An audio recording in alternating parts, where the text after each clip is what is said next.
Mayoli México y Adrenalina Radio presentan Gastro TV. ¡Comenzamos! Muy, pero muy buenas noches, mis estimados amigos, bienvenidos. Hoy 7 de agosto de este maravilloso 2019. Yo soy Carlos Esquivel Acroa, con el gusto de saludarlos en esta cita, mire usted, que tenemos pues último miércoles de cada mes, pero en esta ocasión el primer miércoles del mes de agosto, en esta 19ª edición de su programa Gastro TV. Qué gusto me da saludarlos, darles la bienvenida. Fíjese, aquí en la Ciudad de México, pues una tarde lluviosa, el tráfico un poquito complicado, pero no menos contentos de estar con todos ustedes, porque recuerde que este programa está hecho para usted, con usted, pero sobre todo por usted. Así es que, pues de nueva cuenta, muchísimas gracias por acompañarnos. Mire, nosotros ya estamos equipados con cafecito y toda la cosa bonita, para que precisamente el día de hoy platiquemos de un tema muy importante, como siempre en las emisiones anteriores de Gastro TV. Agradecemos muchísimo a Mayoli México por el apoyo de siempre y a todo este equipo de profesionales maravillosos que hacen posible la transmisión de Gastro TV, y hoy con un programa, bueno, ¿qué le digo? Vamos a aprender muchísimo, y para ello dos grandes amigos que me acompañan esta noche, pues lluviosa, a gusto de cafecito y de platicar con usted, para usted, pero sobre todo por usted.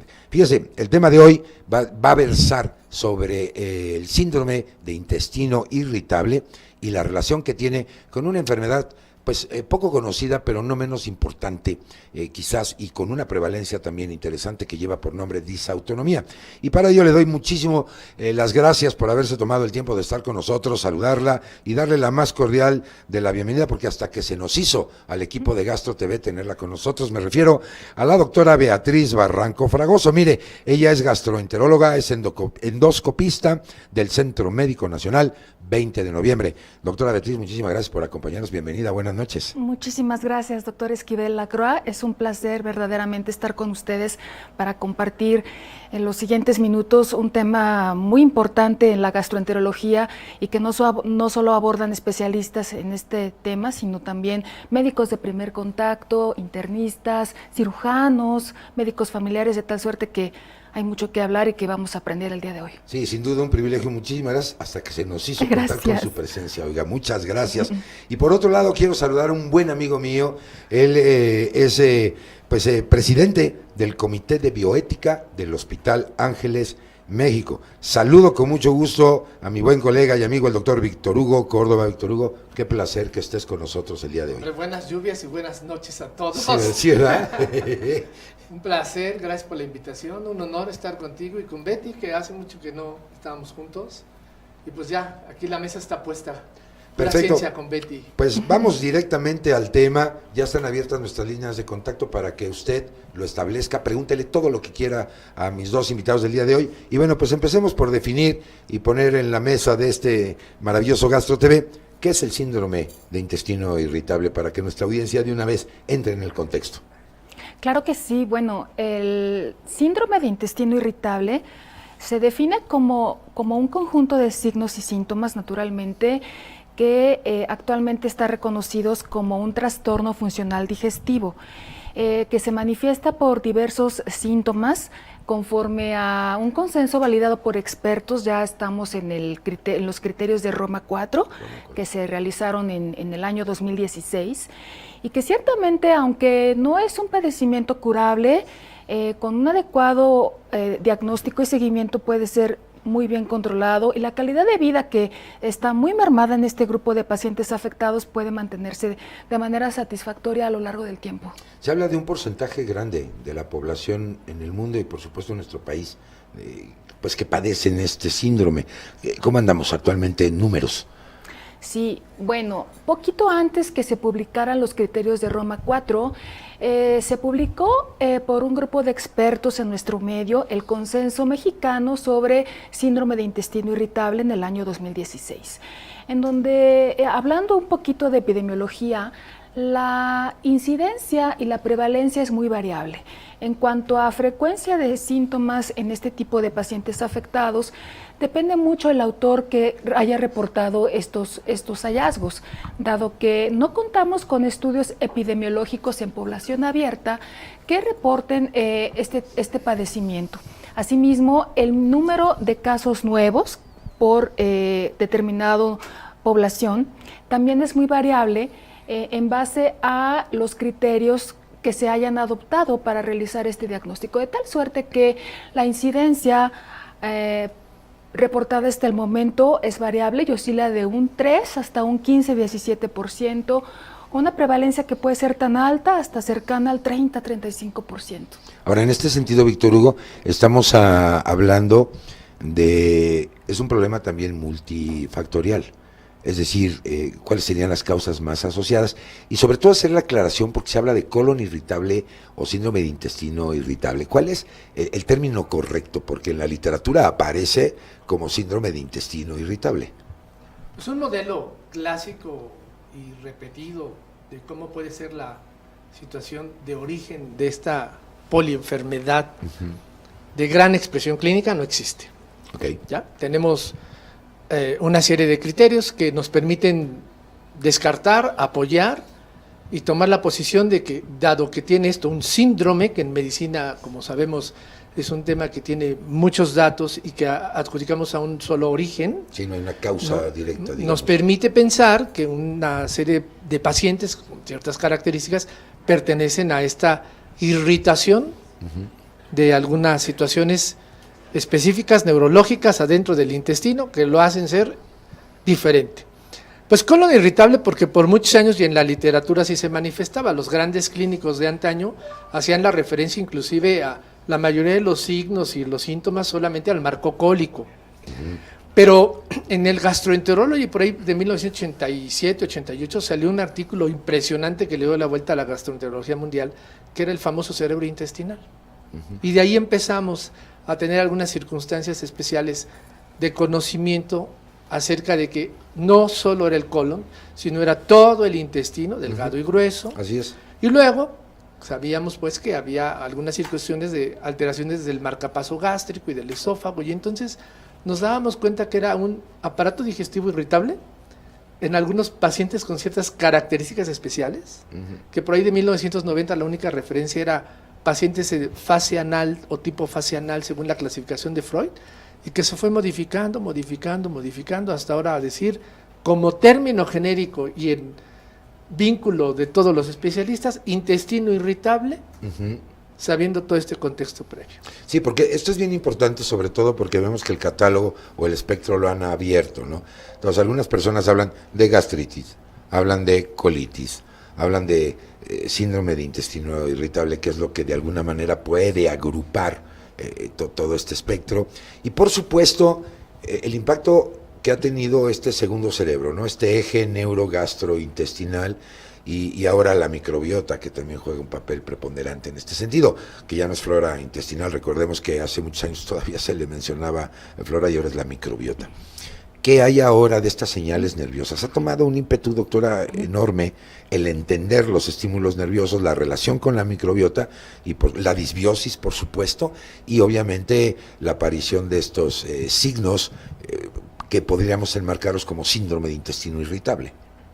Ciertamente, si por supuesto se conoce por definición que este tipo de pacientes tienen una afección multifactorial, en virtud de que no solamente los trastornos o el antecedente de una infección, particularmente bacteriana, puede precipitar la sintomatología o, naturalmente, algún tipo de un grupo particular de alimentos o factores psicosociales que también desencadenan la sintomatología en este grupo de pacientes.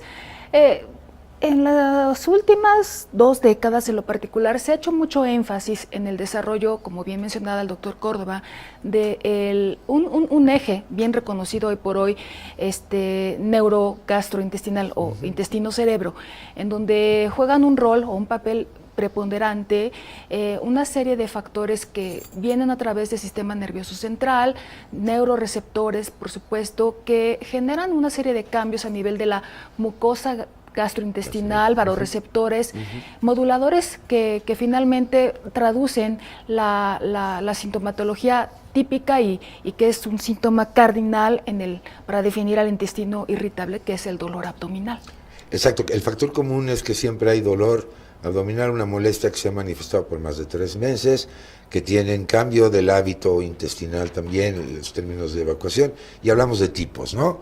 Un tipo que puede cursar con diarrea, otro que puede cursar con estreñimiento, a lo mejor un tipo mixto, pero la calidad de vida, Víctor, de estos pacientes está trastocada, porque es el dolor persistente, y bueno, si consideramos que nos encanta la automedicación y que rara vez o tardamos en llegar al especialista, pues ya nos administramos todo tipo de fármacos y el problema sigue. Pues el problema sigue, pero también está lleno de misticismos y aquí hay que tener mucho cuidado. Inclusive con las guías que mencionamos la doctora Beatriz y yo, están hechas de tal manera para que si ponemos en escrutinio clínico estos pacientes, ahorremos el ir a estudios que no tienen caso, como la tomografía, Sí. como una serie de situaciones de estudios varitados intestinales. Pero tiene un pequeño rango donde la habilidad del clínico tiene que ser suficiente y que es un defecto de esta clasificación y que se está trabajando en ello, porque un pequeño rango se te va. Puede ser gente que realmente tenga una situación tan terrible como un cáncer de colon. Wow. Por eso, hoy por hoy, el diagnóstico establecido y diferenciado del síndrome del intestino irritable tiene que darse sí o sí bajo esta normatividad que ha sido un análisis por años.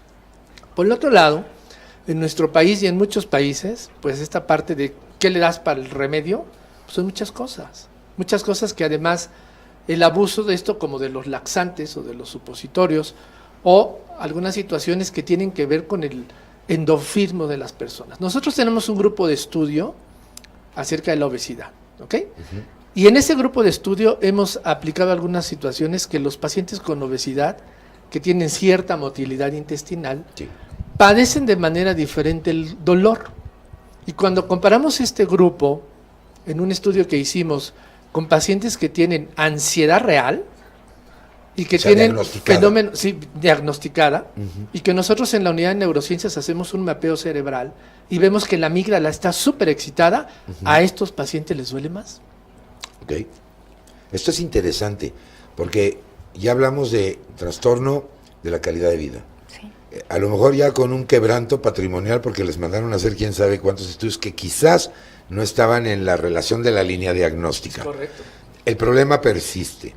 Y además me preocupa que se convierten en rutinas de que yo siempre tomo mi laxante y así ha sido toda mi vida, como que ya perdimos la capacidad de pensar que esa situación es algo anormal, doctora, y se convierte en la vida cotidiana y rutinaria de un paciente sin llegar realmente al meollo del asunto, a un tratamiento efectivo y obviamente a cambiar la calidad de vida y sobre todo el impacto emocional que tienen.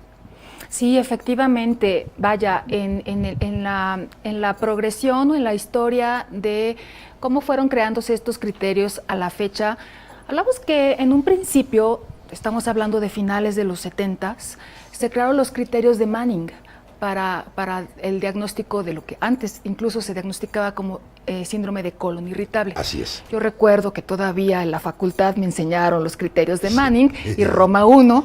Sí. Y Bueno, colon irritable. Y colon irritable. Así es.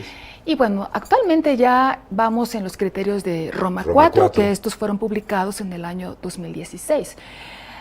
Es interesante mencionar que los expertos que elaboraron este consenso hacen un énfasis muy particular en que no se diagnostica esta entidad clínica por exclusión.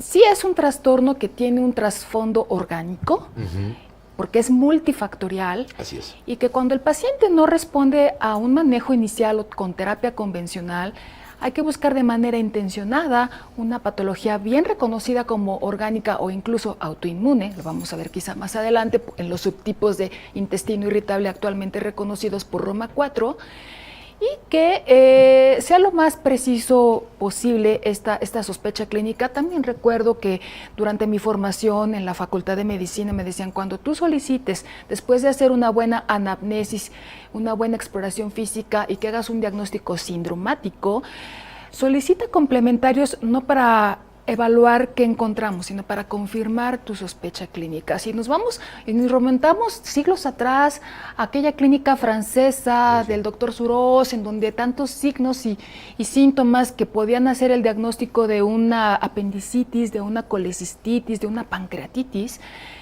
no tengo por qué pedir una batería de estudios a los pacientes que cuando llegan a nuestro consultorio, llegan, punto uno, independientemente del diagnóstico de fondo o lo que resulte, sí.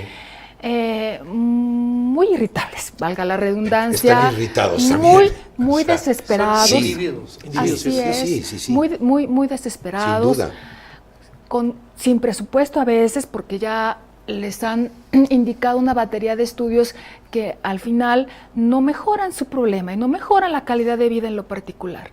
Entonces, hoy por hoy, los expertos en Roma 4 indican no debe considerarse como un trastorno funcional, considéralo como un padecimiento orgánico, no hagan un diagnóstico por exclusión y tras un diagnóstico presuntivo soliciten los mínimos estudios, repito, mínimos estudios indispensables, salvo que el paciente tenga algunos síntomas de alarma que nos harán individualizar el caso para darle seguimiento al paciente.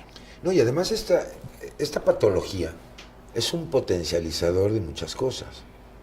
Me llama mucho la atención lo que en la vida diaria, una indigestión, por ejemplo, Sí. que pudiera ser algo poco importante, no grave, pero para aquella persona que padece el síndrome de intestino irritable, una leve indigestión se convierte en un dolor espantoso, Víctor Hugo, que viene a aumentar toda esta bola de nieve de la que estamos platicando.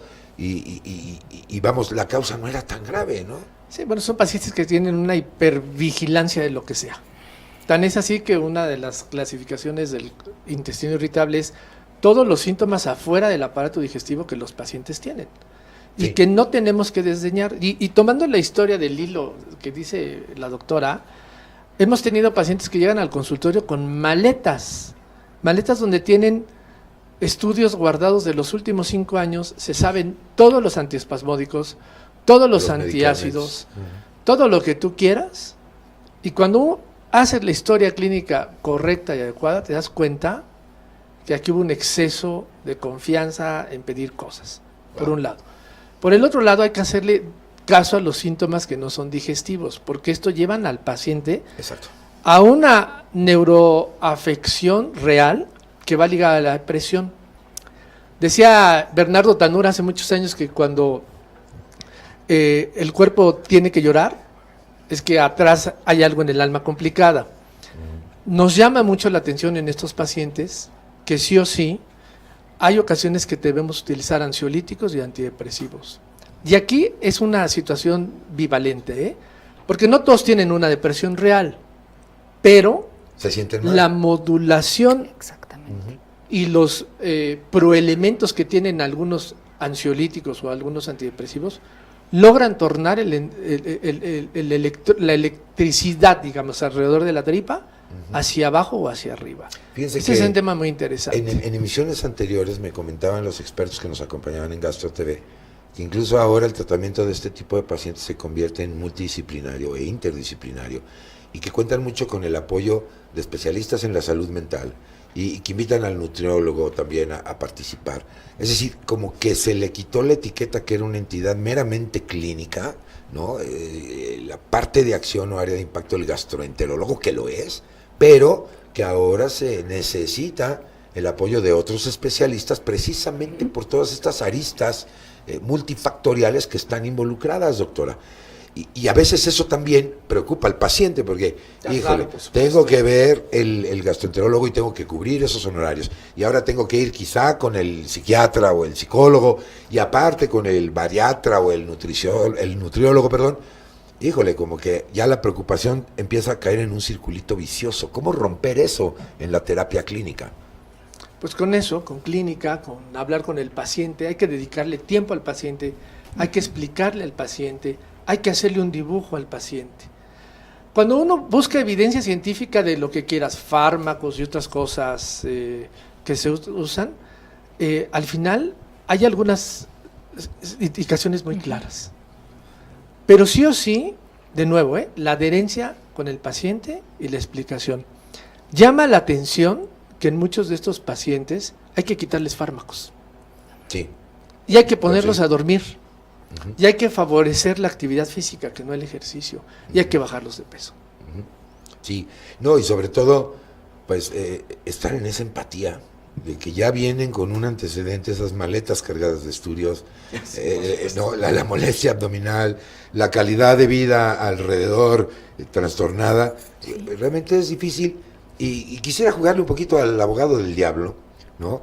En donde a lo mejor en el sector médico, en algunos profesionales se pierde esta parte de empatía, no lo sé, ustedes denme su opinión al respecto, y eso como que el paciente lo hace sentir, perdóname el término, Víctor Hugo, menos apapachado bajo la situación que está viviendo.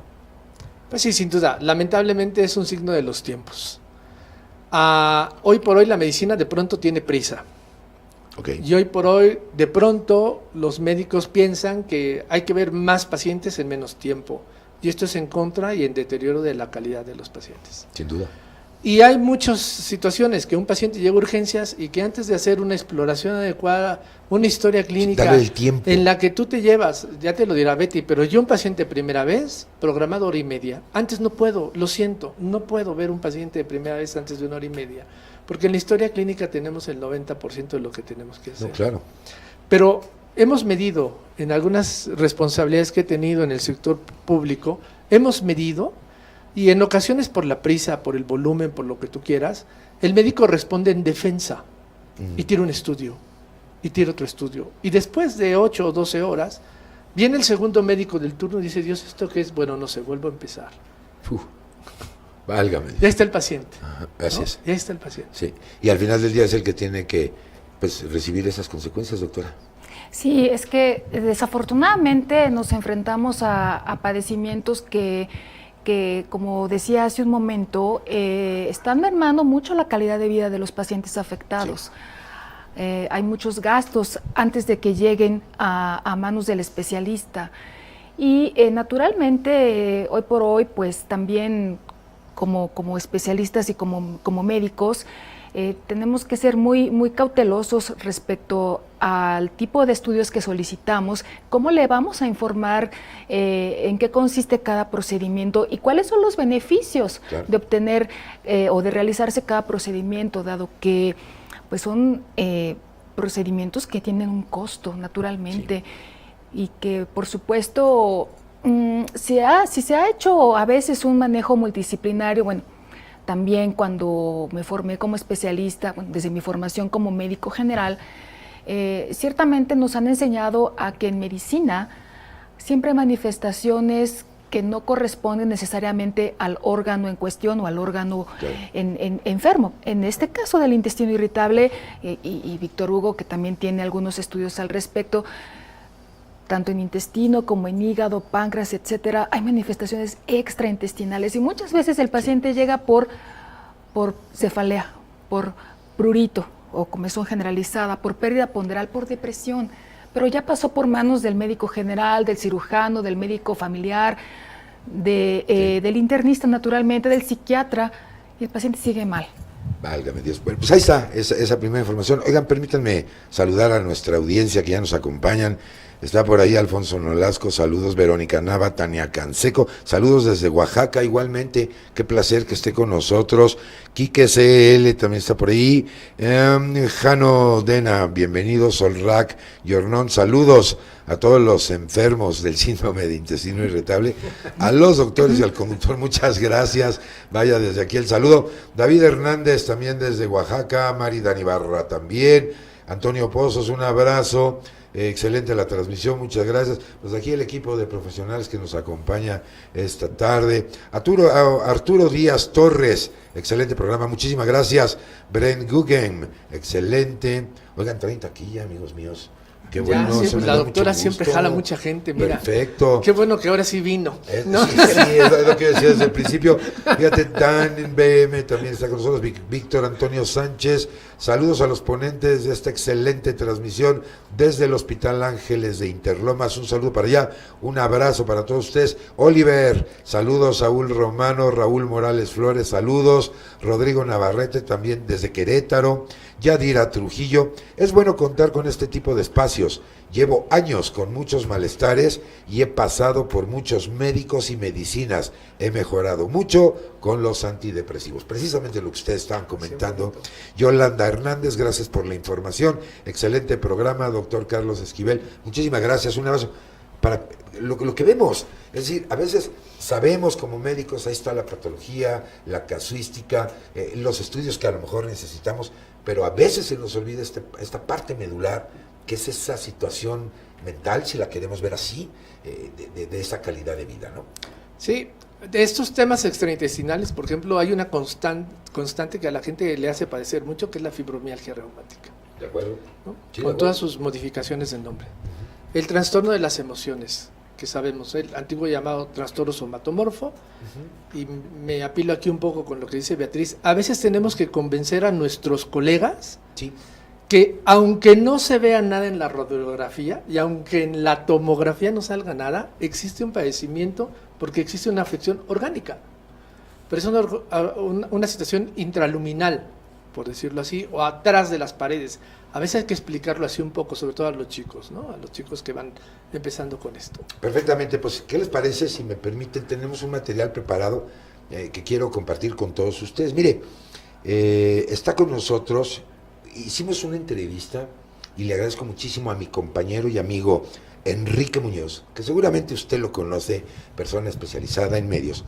Realizó una entrevista con nuestro director general, hablando de Mayoli, México, nuestro querido maestro y amigo, el maestro Alejandro Martín, acerca de la situación de la industria farmacéutica. Vamos a hacer un breve recorrido, cómo está esta industria, cómo se está presentando actualmente en nuestro país, y por supuesto con información que es muy relevante y que nos gustaría o nos gusta compartir con todos ustedes. Si mis invitados están de acuerdo, ¿qué les parece si vamos a esta pequeña cápsula que hemos preparado para todos ustedes y regresamos inmediatamente aquí? Yo les pregunto, ¿a dónde? ¿Cómo se llama este programa?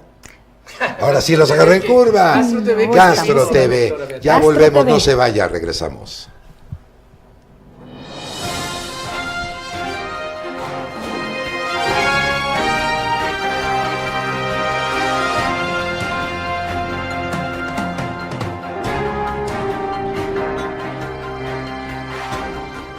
Pasar este tema que ya lo he mencionado.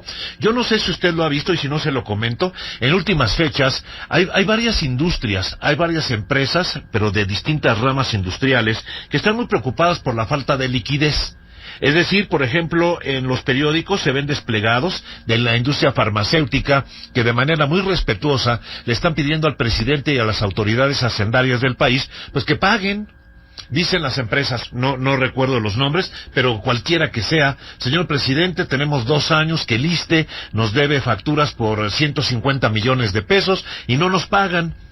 Vamos, tocamos la puerta, nos reunimos con ellos, pero no nos pagan. Y esta empresa que tiene 200 trabajadores, esta empresa que tiene 500, esta que tiene 600 colaboradores, pues está a punto de quebrar. Ya vamos a quebrar porque pues no tenemos dinero, no nos pagan. Está atravesando una crisis severísima la industria farmacéutica en particular debido a este problema de las medicinas. El gobierno dice que ha encontrado mucha corrupción en este sector y no está comprando, y esto está pues no solamente en detrimento de los pacientes, sino de la propia industria que también da de comer. Es una industria que también genera empleos. De ello nos platica el maestro Alejandro Martín, que es líder de opinión en estos temas de la industria farmacéutica. Maestro Martín, me da mucho gusto saludarle. Buenos días. Buenos días, Enrique, ¿cómo estás? Pues preocupados con este tema de la industria farmacéutica. ¿Qué es lo que está pasando? ¿Cuál es la problemática por la que atraviesa ahora, maestro? Pues definitivamente es un tema que a todos nos ha afectado en la industria debido a que los que tenemos productos incluidos en los cuadros básicos del sector salud, pues enfrentamos a un desabasto derivado a la falta de pagos que las instituciones gubernamentales han presentado. Se habla de la liberación de los presupuestos para este año, pero impagos de estos. Entonces, consecuencia de lo mismo es que no podemos sostener los abastos cuando no recibimos un pago en consecuencia, y ha generado pues pérdidas importantes para el sector.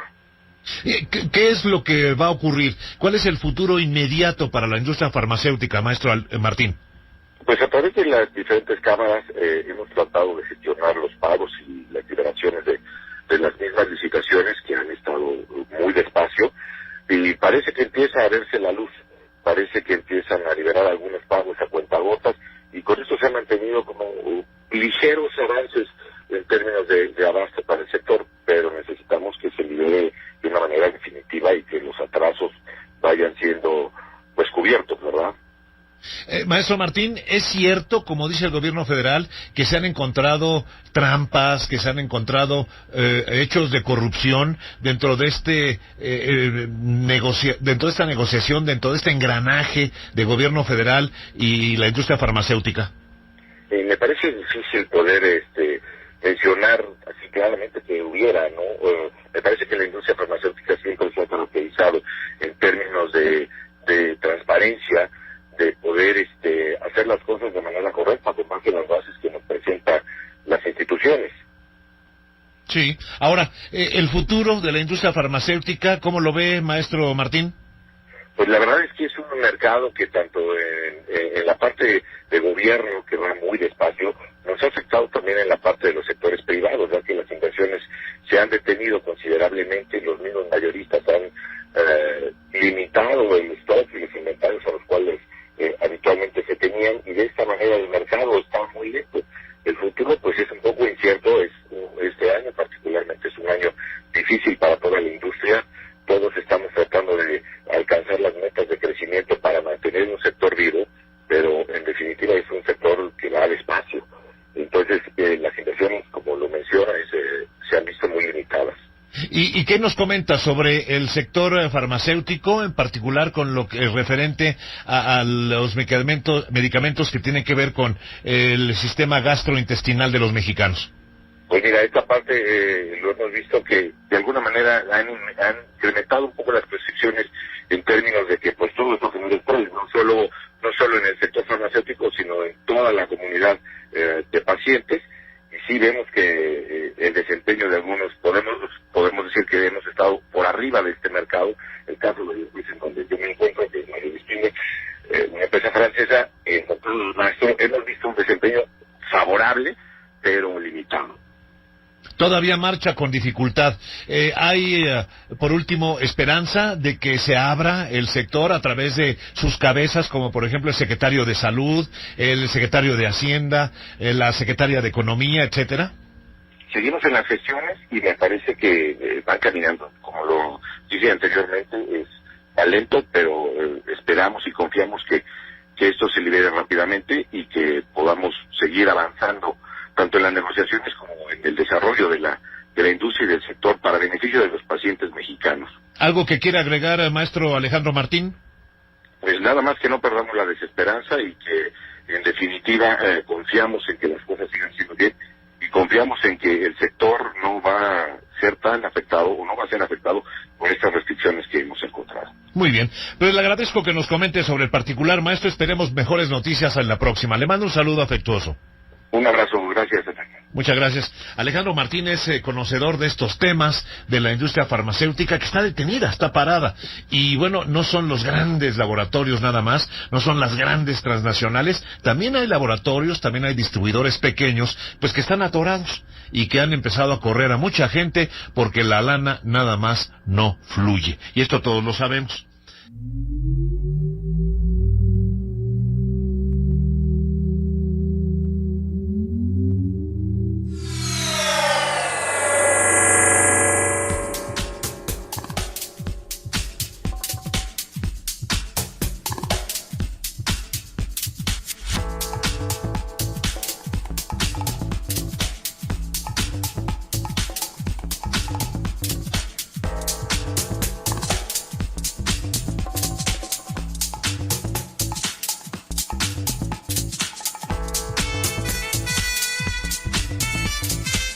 Mayoli México y Adrenalina Radio presentan Gastro TV. ¡Comenzamos!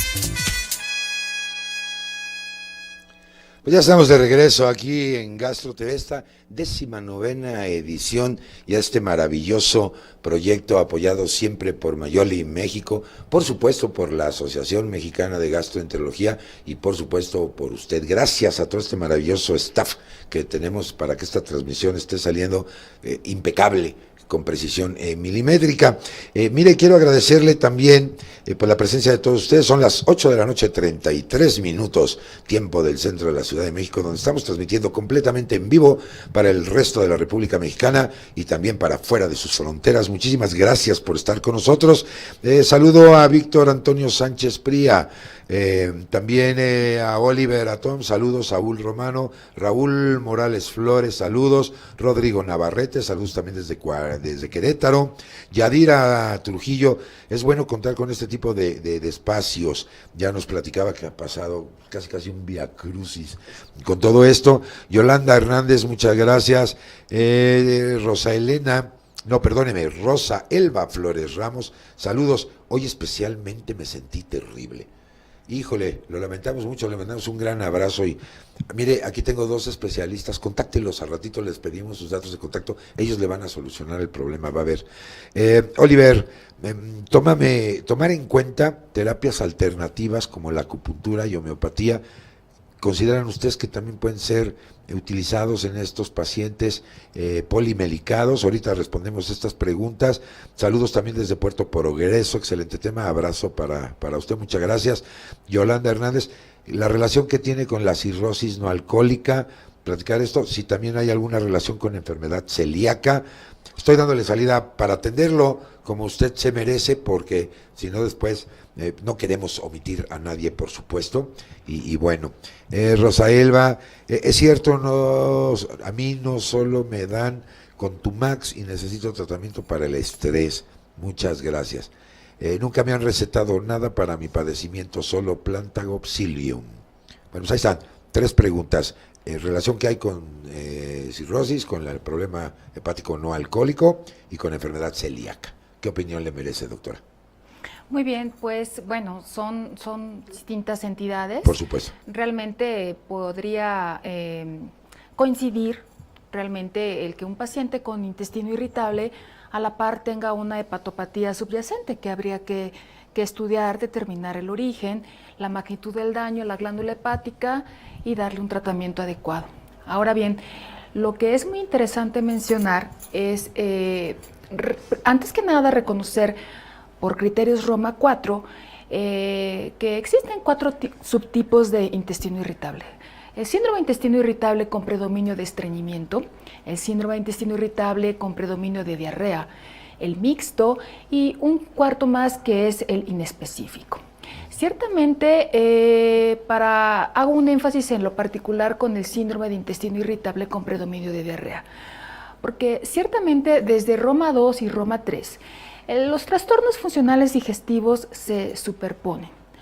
No hay un síntoma clásico que pueda englobar a un paciente con intestino irritable, porque al mismo tiempo que manifiesta dolor abdominal, distensión, que es el síntoma cardinal, y trastornos en el hábito defecatorio, puede tener trastornos funcionales digestivos tipo dispepsia funcional. Entonces el paciente puede tener plenitud precoz, náusea, algún síntoma de alarma ya es el vómito, por ejemplo. A la par el paciente puede también manifestar enfermedad por reflujo gastroesofágico y entonces el paciente también tiene pirosis, regurgitación.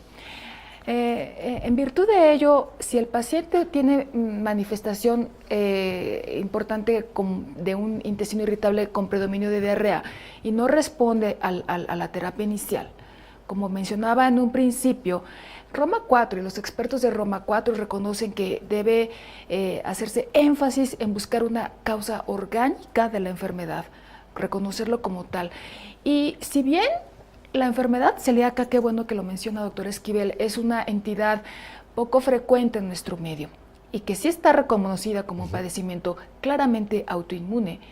Sí es importante identificar a este grupo de pacientes para de manera intencionada diagnosticarlos, toda vez que no van a mejorar ciertamente con tratamiento convencional, con antidiarreicos, anticolinérgicos, una dieta, porque el manejo es muy distinto. Ahora bien, en las últimas fechas, si no es que en la última década, con el advenimiento de ciertos productos orgánicos y también la cierta presión que ejerce la mercadotecnia como consumistas que somos, sí. Se abusa mucho sobre productos libres de gluten.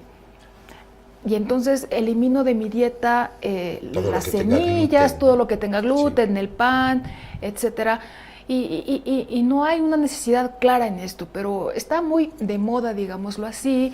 ¿Y mito o realidad, doctora? ¿No? Digo, al final del día. Pues habría que considerar antes sí. que, ¿no? Porque me llama mucho la atención, todo esto se ha posicionado en el mercado. Sí. Libres de gluten, la lactosa y toda una serie de cosas que yo no estoy tan seguro si la evidencia clínica demostrara que por ahí está el problema. ¿Qué opinas? Pues, aquí es muy importante que vayamos a la evidencia científica y la gran herramienta la medicina que tenemos, basada en evidencia, ¿no? Que sí, podemos sí. clasificar si tiene evidencia 1, 2, 3 y 4. Claro, y ahí, claro. De hecho, la Sociedad Mexicana de Gastroenterología tiene publicado esta parte que señalaba Beatriz, sí. Justo tiene el argumento y luego abajo dice cuáles las líneas de fortaleza en la parte científica, ¿no? Seguro. Entonces, rebotamos ahí en acupuntura, por ejemplo, ¿no? Hoy por hoy no hay ninguna evidencia de que sirva para esto, sin duda. Okay, eso es importante. Ahora, volvemos al individuo, el individuo irritable con esta situación de personalidad tan específica, que inclusive ahora sabemos que muchos pacientes con un síndrome de intestino irritable, sobre todo estos mixtos, tienen déficit de la atención. Y vamos construyendo ahí como un armazón, ¿no? Bueno, pues estos pacientes son muy influenciables, siempre y cuando depositen su confianza, su fe, su apuesta en algo o en alguien. Y ese es el rubro donde se puede ir totalmente a la mercadotecnia real o efímera. Sí. Por ejemplo, estudiamos a muchos pacientes en cetosis, en dietas cetogénicas, tanto con alimentos como productos que pueden producirlo. Y mejoraban, pero porque mejoraba la distensión, porque mejoraba la manera de defecar. Y finalmente el problema es el dolor, digamos, el común. Exacto, ¿no? Y ellos se sentían aliviados por esto. Claro. Pero bien a bien, volvemos a lo mismo. Este es un dardo sobre una circunstancia muy diferente. Okay. El tema de la enfermedad celíaca, el tema de muchas situaciones inmunológicas que ahora nos sorprende, vuelve al punto de que hoy por hoy hay que etiquetar muy bien al paciente. Otro mito por ahí, pues mira, bien a bien las enfermedades virales no pegan tanto en una posinfección como las bacterianas. Sí, no, sí, sin duda. Y en las bacterianas nosotros tenemos un grave problema. Cuando una gente tiene una diarrea por ahí, hay dos situaciones graves. Uno es algún colega que empieza a prescribir antibióticos. Yo he visto recetas de hasta 4. Como también he visto una receta donde da un medicamento para parar el intestino y otro para aflojar el intestino. En los Boy Scouts se llama hacer un nudo. Aprieta y afloja, aprieta y afloja. Si el paciente tiene diarrea, se siente mal y encima tiene tos, ya te imaginas lo que pasa.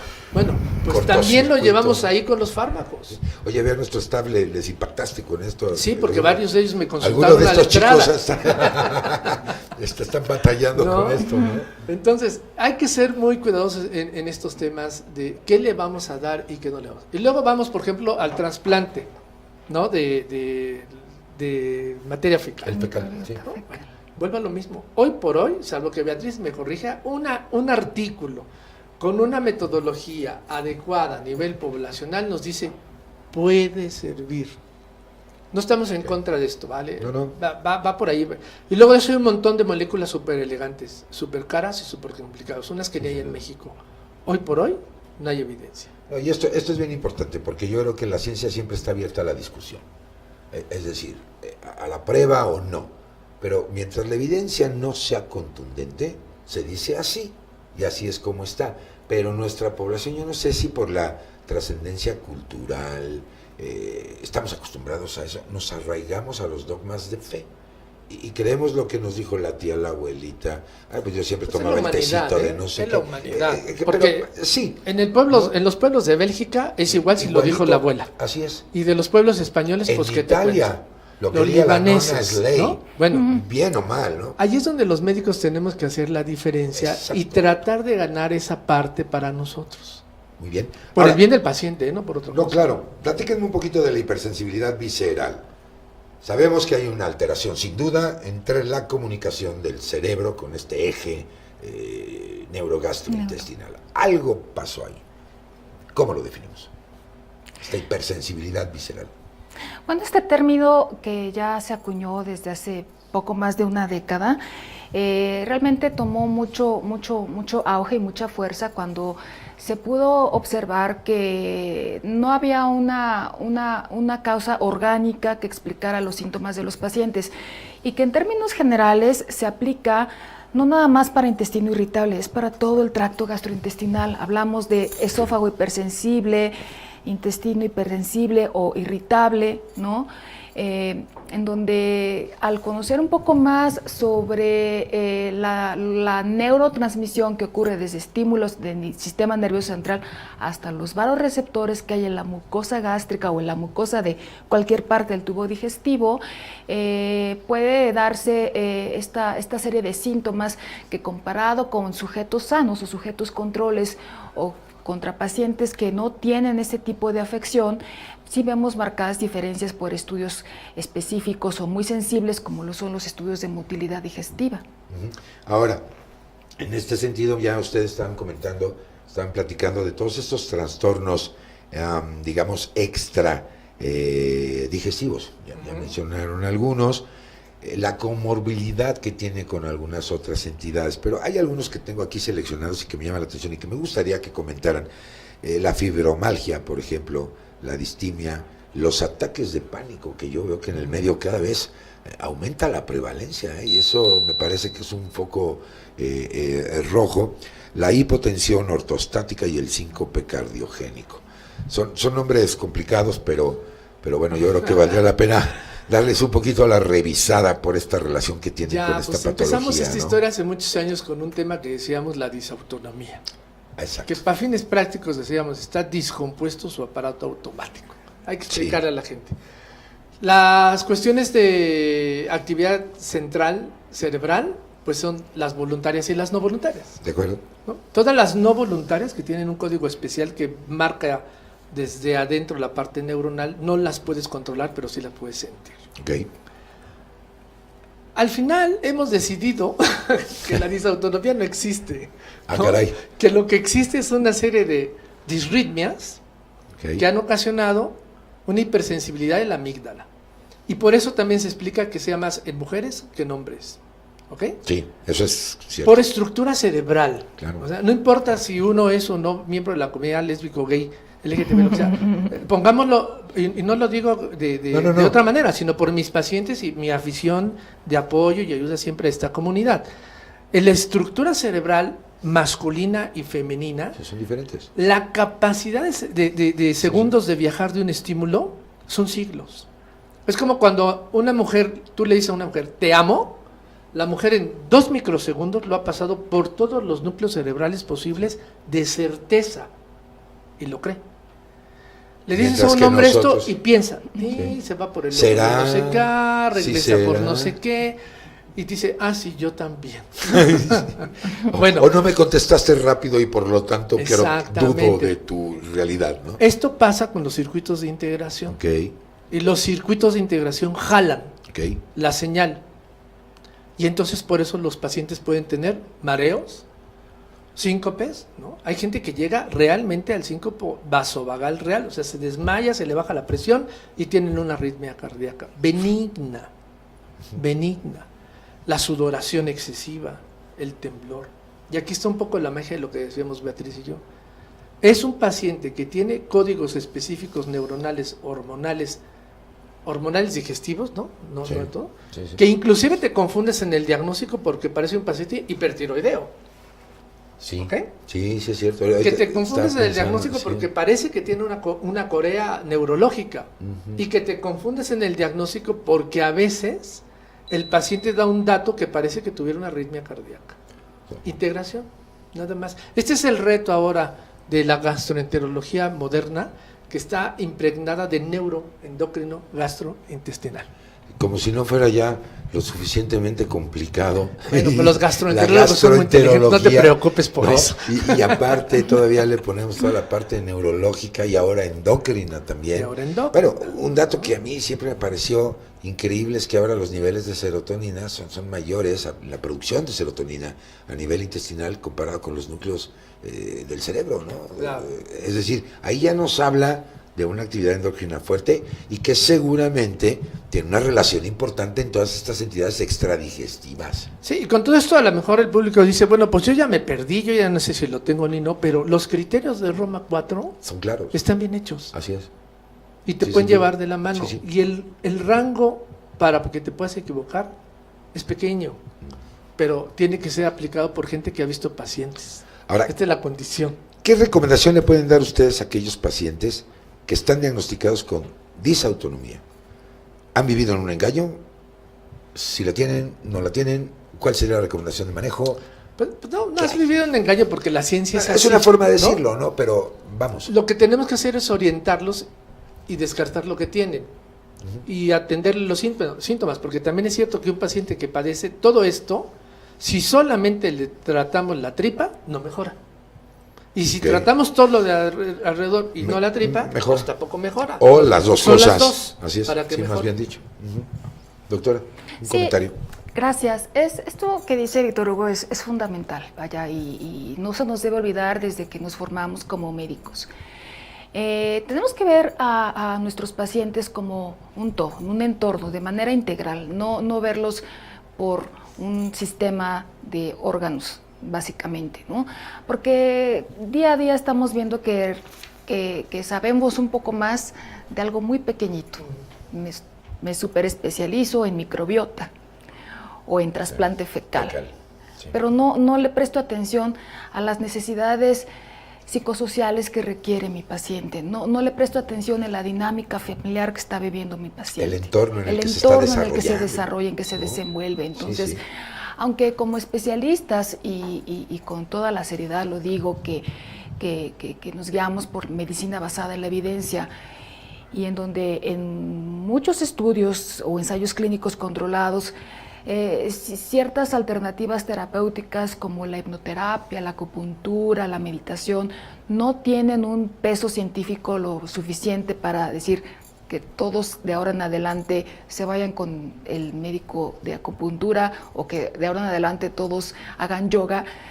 Realmente en una sociedad como la nuestra, que ahora está tan polarizada, en donde nos invaden muchas cuestiones sociales, económicas, culturales, de pensamiento, nos vuelven muy irritables. Entonces a todos nos viene bien, a nosotros con este ritmo de vida y de trabajo, Sube al auto. sí, un poco de un ambiente un tanto más favorable para un mejor entorno y un mejor desarrollo. El ejercicio es fundamental, por eso insistimos tanto en que los sujetos afectados por cualquier enfermedad, más aún por este tipo de trastornos, tienen que hacer ejercicio. No, y la dinámica, ¿no? La dinámica de vida de diario, comes a lo mejor en donde te toque, a lo mejor en no las comidas, pues no lo más saludable que digamos, sino hay un ritmo de que hay que comernos en 10, 15 minutos y entonces te comes cualquier cosa que te encuentres, no hay ejercicio, mucho tiempo en la transportación, en la movilidad a los centros de trabajo, llegas al centro de trabajo y a lo mejor hay un estrés ahí en el entorno, la problemática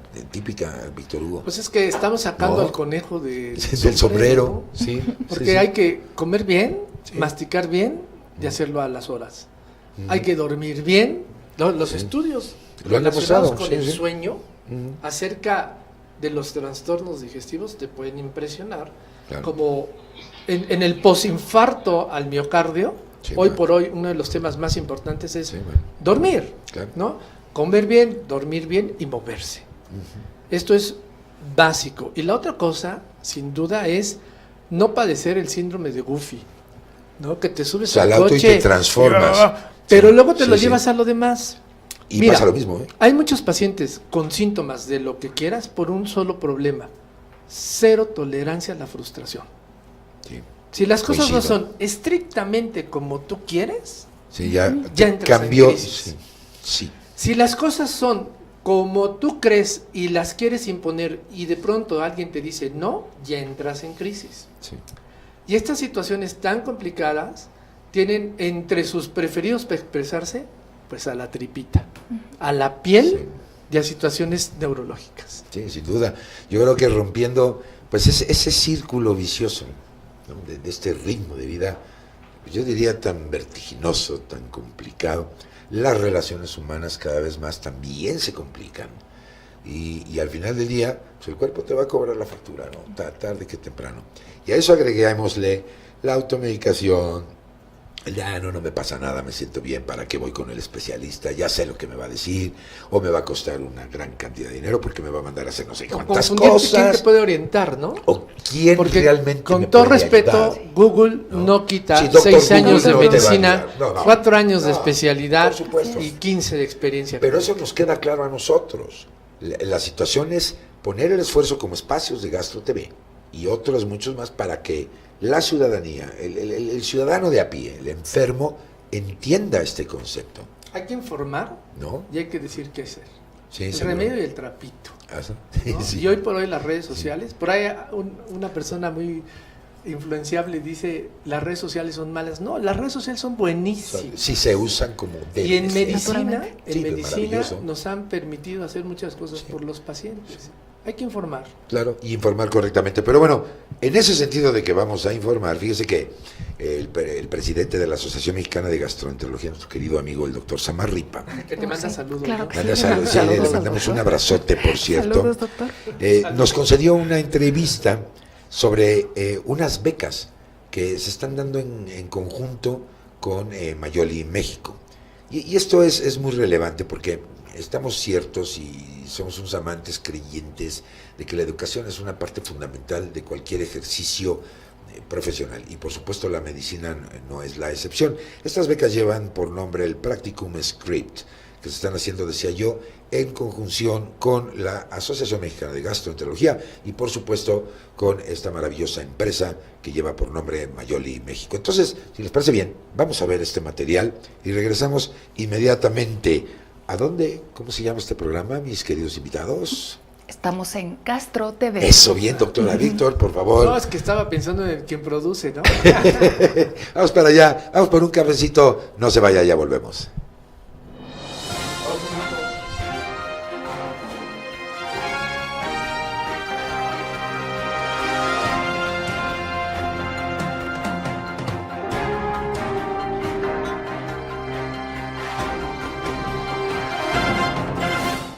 Buen día, los saluda el doctor Felipe Samarripa Dorsi, presidente de la Asociación Mexicana de Gastroenterología, y el motivo de esta cápsula informativa es para invitarlos a todos los socios, a todos los que son socios de la AMG, a que se inscriban o se suscriban al programa y al proyecto de Practicum Script. La verdad es que es un proyecto bastante novedoso, innovador, de un alto nivel académico, donde se presentan casos secuenciales. Se presentan cerca de 20 casos secuenciales que nos va acordando el mismo sistema de una forma amigable si tenemos atraso en lo que es la contestación de los diferentes casos clínicos. Yo lo he comentado en múltiples ocasiones, son casos clínicos que se pueden presentar en grupos, son casos clínicos que se pueden presentar en las sesiones mensuales de las sociedades estatales y que en verdad son casos que tienen un fundamento académico y la literatura atrás de ellos. La forma de inscribirse, en unos momentos se los vamos a presentar. Se han abierto afortunadamente nuevamente la fecha de inscripciones y yo le agradezco a Mayoli Splinder la posibilidad de tener este proyecto para los socios en activo de la Asociación Mexicana de Gastroenterología. Los requisitos para postularte son muy sencillos. Entra a la página de Facebook de Mayoli Splinder México y envíanos un inbox con la siguiente información: nombre completo, correo electrónico, teléfono y cédula profesional, y a la brevedad nos pondremos en contacto contigo.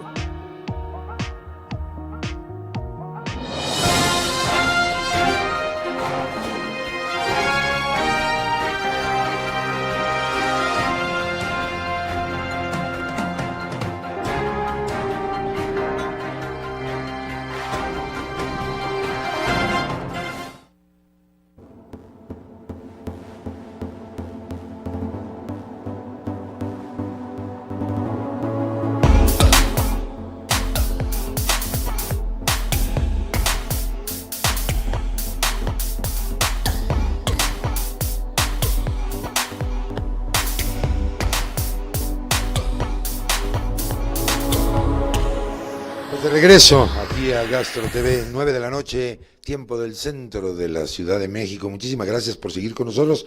Saludos cordiales a Magdalena Izquierdo, muy buenas noches. Jimena Valeria Romero Mora, bienvenida, nos dice cómo están. Nosotros muy bien, disfrutando de platicar con ustedes de este tema tan importante, la relación del síndrome de colon irritable, de intestino irritable con la disautonomía. También Yolanda Hernández, ¿podría que ver con sentir mareo permanente? Ahorita nuestros expertos le contestan con mucho gusto. Alina Arzate Ramírez, buenas noches. Alejandro, hola, buenas noches. José Luis Álvarez, saludos cordiales desde Colima. Felicidades, excelente programa. Yolanda Hernández, eminencias, ellos, por supuesto, gracias por atendernos. Mari Carmen Moreno, gracias por compartir, saludos desde Puebla. Pues ahí está, ¿es frecuente el signo de mareo de lo que tú estás platicando, Víctor Hugo, en la disautonomía? Bueno, pues el mareo da por muchas cosas, habría que mirar esto, pero muchos pacientes empiezan esta afección general con sensaciones de que ellos son los que se mueven alrededor de las cosas y no las cosas alrededor de ellos. Siempre hacemos este tipo de diferencia para tratar de identificar si es mareo o si es vértigo.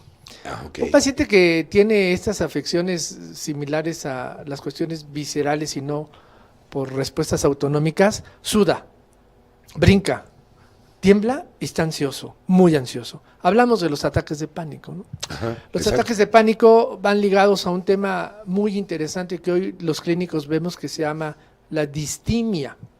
La distimia es una depresión ansiosa que no parece depresión, al contrario, parecen estrellas, ¿no? Trabajan mucho, todo hacen bien, son super fitness, pero es depresión. Y están depresivos. Pero es depresión.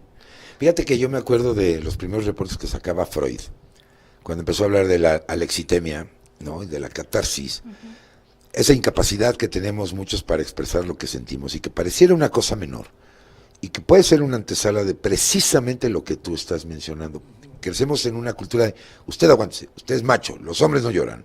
Y rompemos, doctor, un canal de comunicación fuertísimo, no expresamos lo que sentimos, nos lo vamos guardando, malos hábitos de alimentación, malos hábitos de ejercicio, todo lo que ya me comentaron esta noche, y ¡pum!, la consecuencia, una depresión espantosa y que acaba a lo mejor con una desautonomía, ¿no? Sí, o que acaba con una serie de circunstancias que infiltran a los órganos.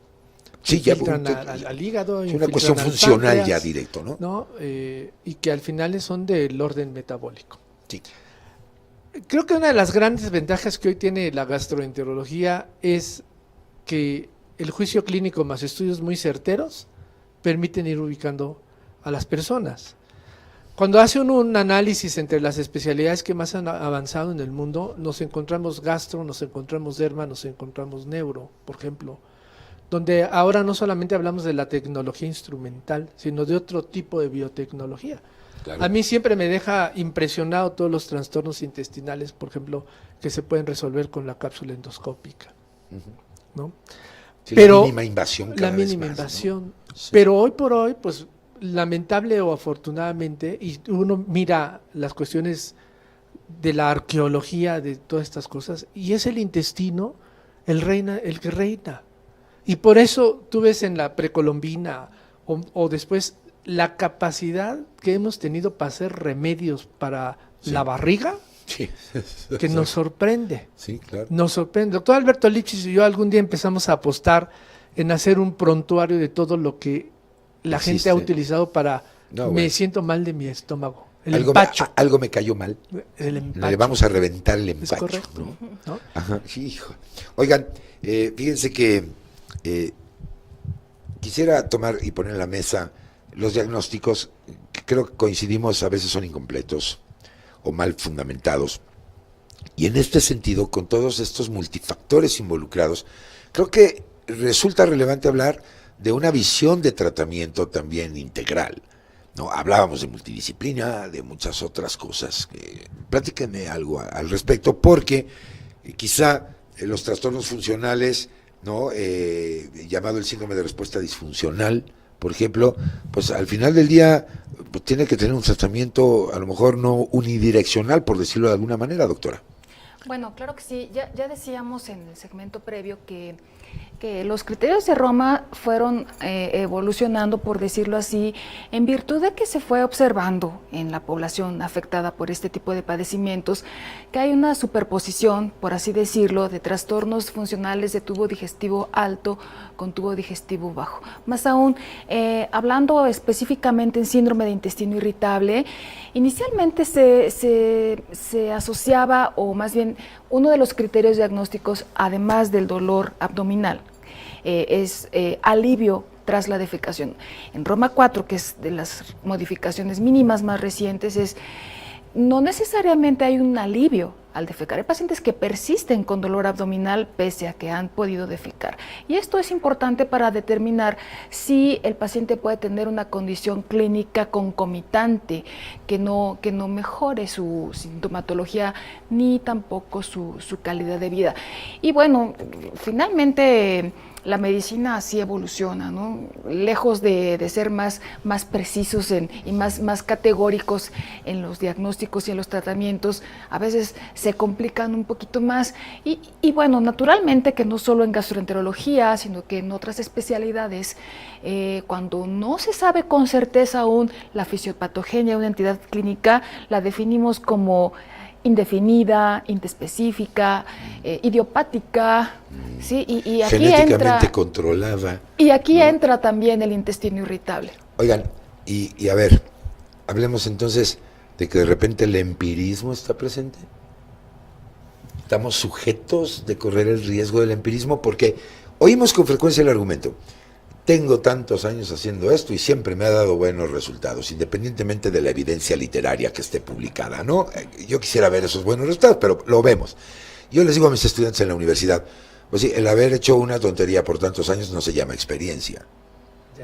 ¿Cuál es la opinión que les merece en este sentido? ¿Estaremos todavía en esa línea del empirismo? ¿Cómo quitarlo? ¿O la medicina basada en evidencia? ¿O encontrar el equilibrio? ¿Qué opinan? El empirismo siempre va a existir si lo pensamos como una parte de... Nos hemos quedado sin elementos de juicio. Sí, y de estamos naturaleza tratando humana, ¿no? de que algo pase, científico o no. Okay.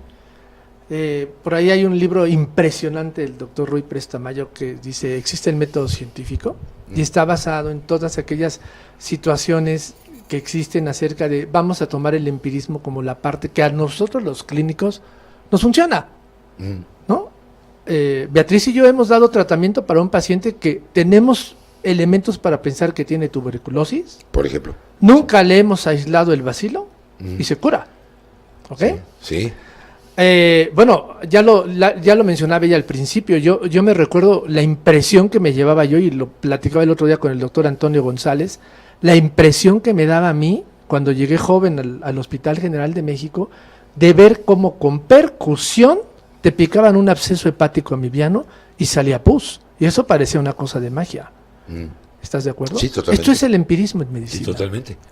La otra parte del empirismo en medicina, y lo decía yo hoy hace rato por situaciones especiales, por cierto emocionales, es eso que llama Foucault del arte de la clínica. Hay un artículo que yo escribí hace muchos años que yo concluyo diciendo acerca del empirismo y la cuestión científica, que hoy por hoy, y lo vuelvo a ratificar, su majestad, la clínica. Cuando hacemos clínica tenemos mucho empirismo, pero es un empirismo que ha sido poco a poco pulido en base a la experiencia. Pero que al final tiene un fundamento, ¿no, Víctor Hugo? Cuando lo mides, que es a donde iba tu comentario. Así es. Si 25 años hago la misma cosa y no hay mejoría, no, bueno, algo no está funcionando. Algo no está funcionando, pero duda. También si no lo mides. Claro. Entonces, nosotros tenemos por necesidad que hacer escalas. No conozco un dolorímetro. No hay un aparato que te mide el dolor.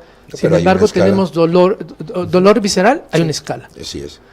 Bueno, la consistencia de las heces. Las consistencias de las heces. Eso también se puede clasificar y ya te da también una ruta. Mira los criterios, ¿no?, de Roma 4 y Así cómo es. Todos están sujetos a ciertas circunstancias. Están alineados. Así es. Esto finalmente, y lo entienden mucho los millennials, son algoritmos. Sí. Algoritmos elementales. Ahora hay un tema especial en medicina que se llama la medicina de la exactitud, que da para un programa de 3 horas. Pero en el tema de medicina de exactitud te vuelves a dar cuenta que la evidencia científica puede quedar a un lado y cuando empiezas a analizar cómo se llegó a esa conclusión fue por una sustancia química o por una intuición clínica. No hay más, ¿eh? Sí, o a lo mejor un hallazgo incluso hasta anecdótico. Bueno, sí, pues No, Fleming y la obviamente, penicilina, pues, ¿no? Y te así cuento es. 6,000 así. Estamos llenos de anécdotas en ese sentido, ¿no? Voy a tirar el mito del DNA, ¿no? Pero Bueno, el efecto de cannabis, ver Así es, la sí. helicoidal totalmente, Sí, ¿no? claro, Ahí están claro, sus memorias, sí, no claro, le estoy sí. inventando No, nada a por supuesto. Watson. No, bueno, Luis Pasteur con todo lo de rabia y así a lo largo de la historia, ¿no? Sí. Sí, yo creo que en ese sentido, bueno, el empirismo tiene sus ventajas también, ¿no? Ya lo comentaste ampliamente. Pero también los mitos, al final del día, no son otra cosa más que creencias. Y créame, amigo, amiga mía, usted puede creer en lo que usted quiera, en todas las áreas disciplinarias. Pero una cosa son las creencias que al final del día son dogmas de fe, y otra cosa es la ciencia. Y la ciencia es conocimiento y esa está basada en evidencia. Y lo más importante, la ciencia disipa las creencias. Y ahí es donde tenemos los médicos que romper paradigmas. Sí, pensé que ibas a decir, y ¿No? créame que realmente estamos en Castro TV, porque lo has dicho tantas veces Sí. que dije, ahora Ya, sí, pero es que así te tengo atento de no volverte a tomar en curva. Pero creo que ese es un punto fundamental que los médicos tenemos que considerar, encontrar ese equilibrio, llegar a un diagnóstico certero, ¿no? Esa medicina de exactitud que platicas tú y por lo tanto el plan terapéutico adecuado, correcto, que le dé solución al problema al paciente, porque finalmente esa es la preocupación. Sí, por supuesto. Vaya, los consensos que no solamente se han desarrollado a lo largo del tiempo en la historia de la gastroenterología, sino de la medicina, no están hechos nada más por un grupo de expertos. Se basan, como bien lo han apuntado, en medicina basada en la evidencia y no son resultado de estudios observacionales o serie de casos o estudios transversales. Son resultado de grandes estudios de cohortes, de ensayos clínicos controlados, de metaanálisis bien diseñados desde el punto de vista científico, son robustos desde el punto de vista metodológico, de tal suerte que en base a ello se puede determinar qué factores de riesgo, qué circunstancias clínicas y qué tratamientos están a favor o en contra de tomar una decisión en un momento dado en el escenario clínico, en este sentido de un paciente con intestino irritable. Y bueno, en el plan terapéutico, antes que nada como especialistas en tubo digestivo, lo primero que nos dice el paciente, doctor, doctora, ¿y qué puedo comer? Por favor, deme una dieta, nadie me ha dicho qué puedo comer. Y en este sentido es bien importante enfatizar que, hablando un poquito de empirismo, también a lo largo del tiempo en gastroenterología y también por consenso se han tomado decisiones en base a lo que llamamos pruebas terapéuticas.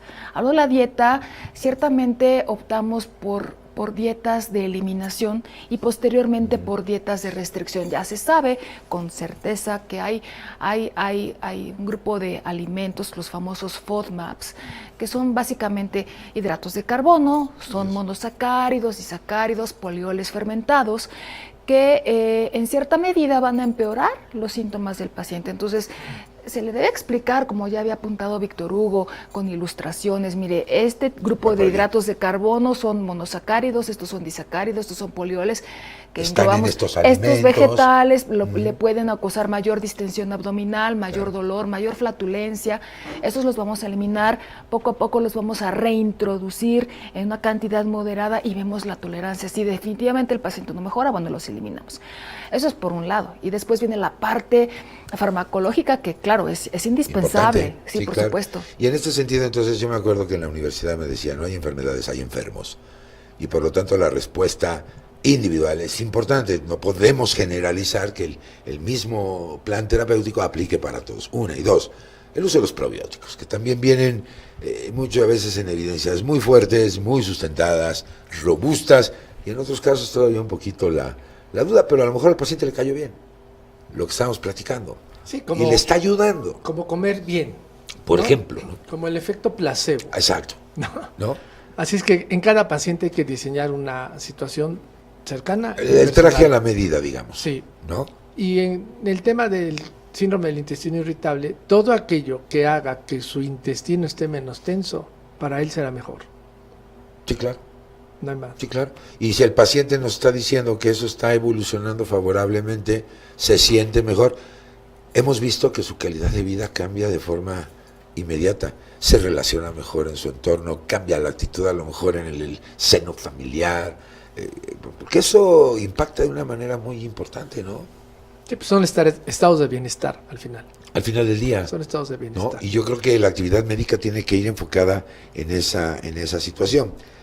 Yo creo que lo más difícil es romper el estilo de vida, porque ese se arraiga de muchos años y tratar de cambiarlo para muchas personas resulta difícil. ¿Qué opinan? Pues que cambiar el estilo de vida en la mayoría de las ocasiones resulta un fracaso, ¿no? La OMS dice que si llegas al 30% de cambio en más de X tiempo es un éxito. Sí, así es. Y ahí la única manera es concientizar, porque también el paciente que realmente hace el cambio de vida deja de tomar medicamentos. Digo, a menos que sea una enfermedad crónica, por supuesto, claro, ¿no? Sí, claro. Pero mejora. Mira, hay un tema de músculo que por lo menos en México descuidamos. A cierta edad ya no hacemos músculo y el músculo nos protege de muchas enfermedades metabólicas. No, claro. Hay un tema de hábitos intestinales que también en México estamos llenos de mitos. Entonces, ese es el reto al final, y es a donde tendríamos que tener los elementos de comunicación suficientes para que el paciente lo concientice. Pues ahí tenemos un buen reto que creo que podemos abordar. Y en este sentido, doctora, el uso de los probióticos. ¿Cuál es el futuro, el panorama? ¿Cómo estamos actualmente? ¿Realmente tenemos un impacto grande con ellos? ¿Y qué perspectiva pueden tener los pacientes en esta situación con el uso de los probióticos? Porque creo, y ya me lo han comentado muchos especialistas, hay agüitas con azúcar que no necesariamente les podemos poner la etiqueta de probióticos por todas las características internacionalmente establecidas, cepa con nombre y apellido, etcétera, etcétera, la cadena fría, una serie de elementos. ¿Cuál es esa perspectiva que tenemos? Bueno, en la última década, si no es que un poquito más ya, en la Asociación Mexicana de Gastroenterología hay connotados especialistas que han hecho un gran esfuerzo por estudiar seriamente los beneficios y la eficacia que tiene el tratamiento con terapia probiótica en el manejo de muchos padecimientos de tipo o de índole funcional, y también ya se están estudiando en el tratamiento o en el manejo, no solo aquí sino en el mundo, en pacientes que tienen hígado graso no alcohólico, esteatopatitis no alcohólica. Hay mucho que hacer todavía, hay que esperar en el transcurso de esta década cuáles serán los resultados a largo plazo, porque no hay un estándar de una cepa específica y una dosis en lo específico, ni el tiempo de tratamiento para cada padecimiento. Este tipo de tratamientos, la realidad es que por la industria farmacéutica están considerados como suplementos y no están reconocidos dentro del cuadro básico de medicamentos, particularmente en el sector público, y eso nos afecta o nos golpea mucho, porque es algo que el paciente tiene que adquirir con su propio presupuesto, con su propio bolsillo, pero sin duda sí es muy prometedor el futuro en el manejo de muchos padecimientos de este tipo, particularmente para el control de la diarrea, para el control del dolor abdominal. Ahora, yo creo que un gran reto, cuando estaban ustedes platicando sobre ese cambio del estilo de vida, me parece que radica en el hecho de que el paciente se lo crea, no porque es por una indicación médica, que la tiene que hacer y que con eso se va a curar y se acabó el asunto, sino que tenemos que estar convencidos que es en beneficio de nosotros, de nuestra salud, de nuestra vida cotidiana, y que no solamente es por la indicación del especialista, ¿no? Entonces, tratar de trabajar en eso, Víctor Hugo. Sí, hay muchos estudios que demuestran que para que un paciente pueda tomar una situación diferente en sus hábitos de vida, necesita mucho fenómeno de acompañamiento. Llámale coaching, llámale psico-coaching, llámale a lo que... Al final es acompañamiento. Y en este sentido, el médico tiene que ser lo suficientemente claro para saber que él va a ayudar a dar el consejo, pero necesitamos un especialista en actividad física, necesitamos un especialista en conducción de emociones y necesitamos un especialista en la cocina.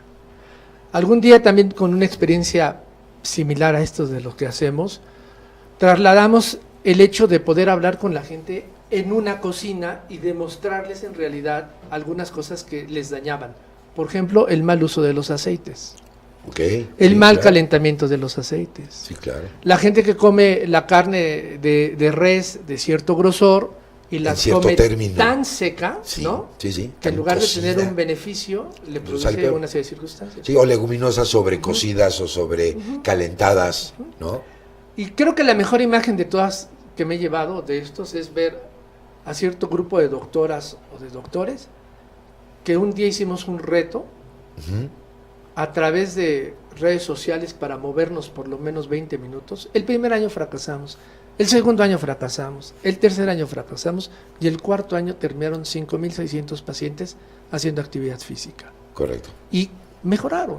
Sí. Fíjate que en el sector público desde hace unos años se tiene por iniciativa a cierta hora, tú lo recordarás en la Secretaría de Salud, por ejemplo, y a cierta hora se bajaban todo el personal a hacer un ratito de, pues tipo fitness, todo el personal de todos los niveles, de todos los escalafones.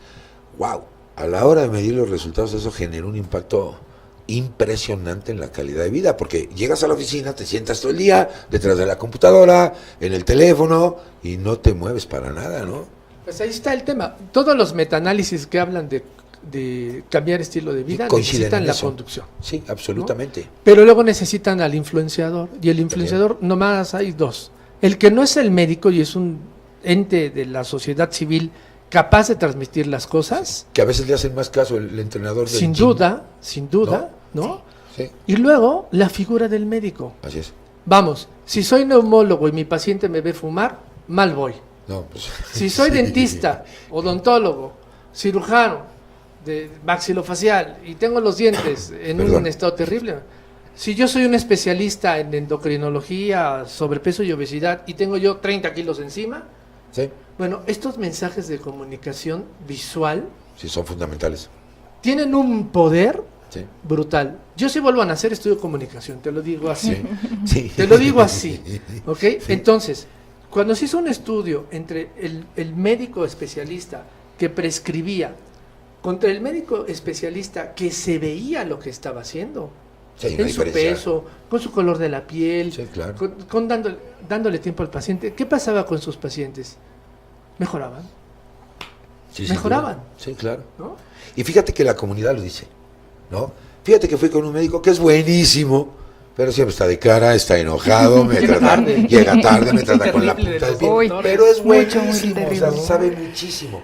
Contra aquel que a lo mejor su nivel de expertise no es tan identificable por su paciente, pero se siente apapachado, es Exacto. tiernísimo, me trató muy bien, me hizo sentir también que ya hasta me curé. Sí, No, es cuando increíble. hablamos de la persona, ¿eh? Y ahora, Sí, sí. ahora hay un reto, que es la medicina a través del iPhone, del móvil, Sí. de lo que quieras, de la de tableta. las plataformas las digitales, plataformas de los nuevos digitales, TICs, de las ¿ok? tecnologías de comunicación. Inclusive la gente dice, esto es imposible. Bueno, No, en disciplinas como gastroenterología, psicología, ahora hemos visto, ¿no? Medicina general, medicina interna, pediatría, ahora hemos visto que la seguridad de que alguien abre su móvil y tiene a un experto ahí del otro diciéndole lado. algo, Eso es fundamental.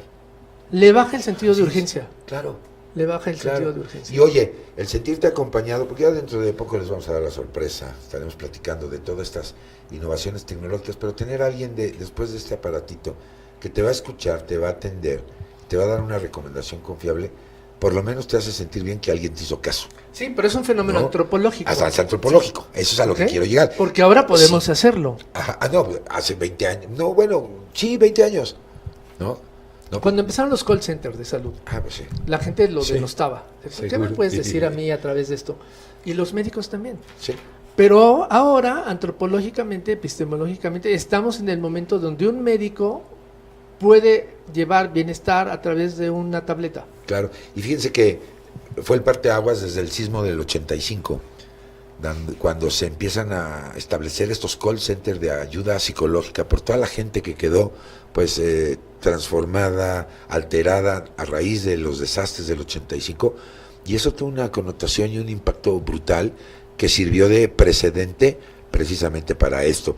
Pero el precedente también es que ya nos vamos, nos acaba el programa, así es que yo quisiera pedirles una conclusión, un mensaje para nuestra audiencia, no sin antes agradecer el privilegio de haber estado conmigo esta noche. Me la pasé fabuloso y yo espero que usted en casa o donde quiera que esté siguiendo esta transmisión lo haya hecho igual, aprendimos muchísimo. Así es que primero las damas, doctora Betty, muchísimas gracias por estar con nosotros. Una conclusión. Muchísimas gracias, doctor Esquivel, por la invitación, doctor Víctor Hugo Córdoba. Para mí ha sido un placer contar con ustedes esta noche. Yo podría sugerirle a las personas o a los individuos que tengan este tipo de padecimiento, se acerquen a un especialista en gastroenterología. La Asociación Mexicana de Gastroenterología, como ya lo había mencionado, está haciendo muchos esfuerzos para que hoy por hoy los pacientes tengan información no solo en el consultorio, sino a través de estas innovaciones tecnológicas como son las redes sociales, el internet, mucha información que puede orientar más al paciente en sentido de qué tipo de dieta debe llevar, qué estilo de vida debe llevar. Nosotros mismos como médicos podemos ser los mejores coaches en el seguimiento, sí, claro, en la mejora del estilo de vida de los pacientes y bueno, no sé si puedo dar la página. Por favor, es lo que le iba a pedir, datos de contacto. Sí, por supuesto, la página de la Asociación Mexicana de Gastroenterología es www.gastro.org.mx, en donde viene el directorio de la actual mesa directiva y una amplia serie de socios activos que pueden despejar muchas dudas a través de esta plataforma. Ahí está, perfectamente. Muchísimas gracias, Víctor Hugo Córdoba. Muchas gracias. Tu conclusión. Vamos a renovar los votos de confianza entre los pacientes y los médicos. Me encanta la idea. Vamos a informar bien a los pacientes y lo más importante es, doctor, doctora, vamos a hacer equipo. Eso. Vamos a hacer equipo. Maravilloso. No hablemos mal del trabajo de un colega sin antes saber las cosas. Cuidemos los aspectos éticos. Y por supuesto, como dice Beatriz, hoy por hoy en las páginas electrónicas usted puede encontrar médicos certificados que le pueden brindar calidad y confianza. Perfecto. ¿Dónde te localizan, Víctor Hugo? A mí me localizan en el Hospital Ángeles México, en el piso 10, en la unidad de neurociencias. Ahí está, doctor Víctor Hugo Córdoba. Muchísimas gracias por haberse tomado el espacio. Que no sea la última vez que me acompañen, por favor, ¿no? Que podamos seguir platicando. Tenemos para horas de platicar. Y bueno, nosotros ya nos vamos. Muchísimas gracias en nombre de este maravilloso equipo de televisión que hizo posible la transmisión de esta 19ª emisión de Gastro TV. Muchas gracias a todo este staff maravilloso por haber estado con nosotros, pero sobre todo muchas gracias a usted por el privilegio de su atención, de habernos acompañado.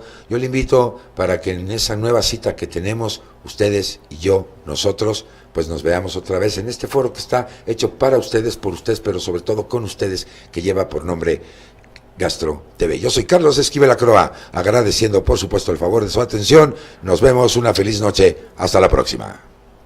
Muchas gracias.